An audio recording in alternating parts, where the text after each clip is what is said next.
ఓ contractor ZP guest house కు తాళం వేసి నిరసన వ్యక్తం చేశారు. రంగారెడ్డి జిల్లా ఇబ్రహీంపట్నంలోని జడ్పీ అధిగృహంలో నడుస్తున్న తహసీల్దార్ కార్యాలయానికి తాళం వేశారు. భవన నిర్మాణానికి సంబంధించిన 50 బిల్లును విడుదల చేయాలని ప్రభుత్వాన్ని అభ్యర్థించారు.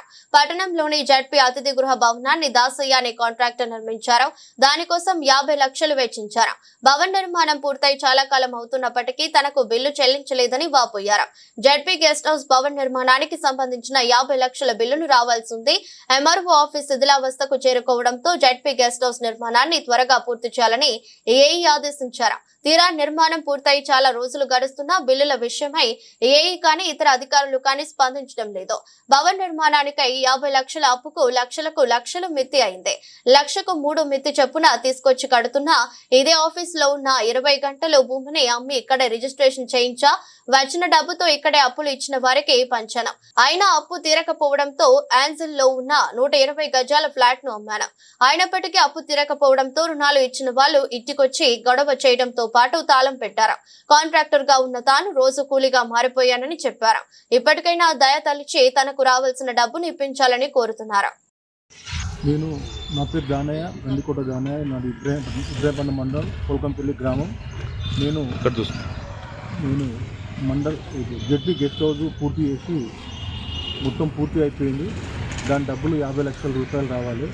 ఏ అధికారులు స్పందిస్తలేరు. అధికారులు మొత్తం చేయి అని చెప్పి చూపించి ఎంఆర్ఓ ఆఫీస్ శిథిలావస్థకు అయినప్పుడు ఎక్కడ లేకపోతే ఈ గెస్ట్ హౌస్కు పూర్తి చేయాలని చెప్పి ఈ గారు చెప్పారు.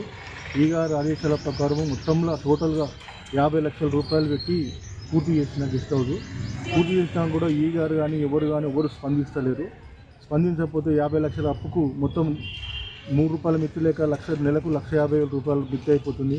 లక్షల మిత్తి అయిపోయి కూడా నేను 20 గుంటల భూమి కూడా అమ్మి ఇదే ఆఫీస్లో చేసి అప్పులలో క్లీనే పంచడం జరిగింది.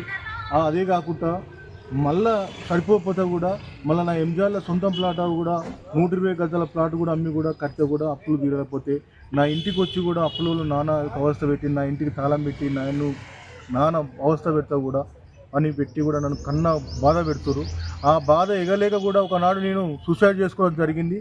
అదే మా ఇంట్లో సూసైడ్ చేసుకోవడం జరిగితే మా పిల్లలు నన్ను తాళం విరగొట్టి తలుపులు వలగొట్టి నన్ను మా పక్కకున్న హాస్పిటల్కు తీసుకుపోయి నా 5 రోజులు హాస్పిటల్ ఉండి నేను డిశ్చార్జ్ అయ్యి వచ్చిన. ఏ బాధ ఎగలేక కూడా ఈ బాధలు నేను ఎగలేకపోతున్నా. నా ఉన్న భూమి పోయింది, ఉన్న ప్లాట్ పోయింది, నేను పిల్లలకు దూరం అయిపోయినా, నా భార్యకు కూడా దూరం అయిపోయినా, నీ ఇంటికి కూడా అయిపోయినా. ఒక రోజుకు 800 రూపాయల కష్టం చేసుకొని కంపిటీషన్ బండి నడుపుకుంటూ నేను బతుకుతున్నా. తీసలరా నా స్థితి ఇంత కాడికి వచ్చింది. దయచేసి నాకు వచ్చే అమౌంట్ నాకు ఇప్పగలరని నేను కోరుతున్నాను.